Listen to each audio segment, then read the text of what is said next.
ইনডোরে lucky bamboo রাখতে চাইলে আমরা কিভাবে পরিচর্যা করব। ইনডোরে যদি আমরা মাটিতে গাছটা রাখি আর কি, তাহলে গাছের পরিচর্যাটা কেমন হবে যাতে গাছটা হেলদি থাকে, সতেজ থাকে।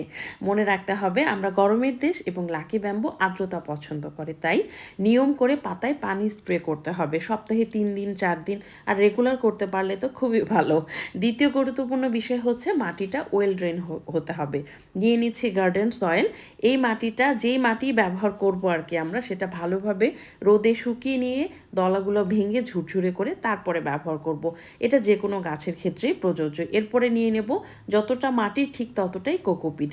এই গাছের মাটি তৈরির ক্ষেত্রে কোকোপিট ব্যবহার করার পরামর্শ দেওয়া হয় যাতে আর্দ্রতা ধরে রাখতে পারে মাটিটা।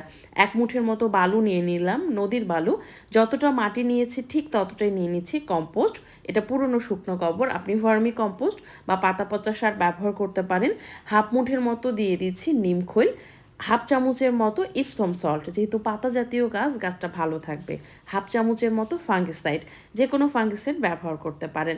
সবগুলো উপাদান ভালোভাবে মিশিয়ে নিলেই রেডি হয়ে যাবে আমাদের লাকি ব্যাম্বুর জন্য একটা পারফেক্ট সয়েল মিক্সচার।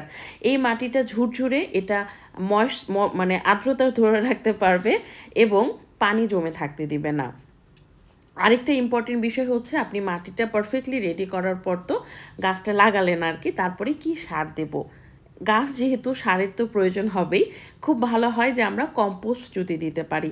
পুরনো শুকনো গোবর, পাতা পচা সার, ভার্মি কম্পোস্ট অথবা প্যাকেটের কেনা জৈব সার 2 মাস 3 মাস পর পর সামান্য 1/2 মুঠের মতো বা 1 মুঠের মতো, টবের উপর ডিপেন্ড করে এটা, আমরা ভালোভাবে ঝুরঝুরে করে নিয়ে টবের মাটির সাথে মিশিয়ে পানি দিয়ে দেবো। তাহলেও কিন্তু গাছটা বেশ ভালো থাকে, যেহেতু পাতা জাতীয় গাছ নাইট্রোজেন রিচ ফার্টিলাইজার হলে আসলে হয়।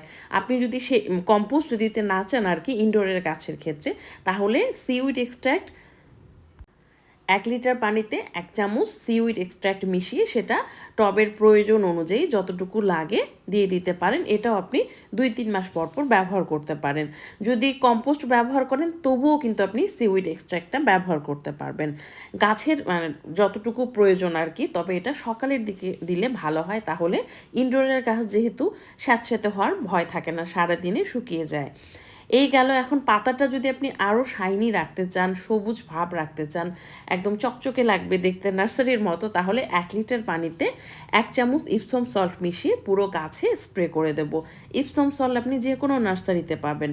হ্যাঁ, পুরো গাছে স্প্রে করে দেব এবং কিছুটা টবের মাটির সাথেও মিশিয়ে দেব, তাহলে গাছটা ভালো থাকবে। এটাও আপনি 1.5 থেকে 2 মাস পর পর করতে পারেন, বা বাসার অন্যান্য গাছগুলোতে যখন দিচ্ছেন তখন এটাতে স্প্রে করে দিলেন। তো এই গেল লাকি ব্যাম্বুর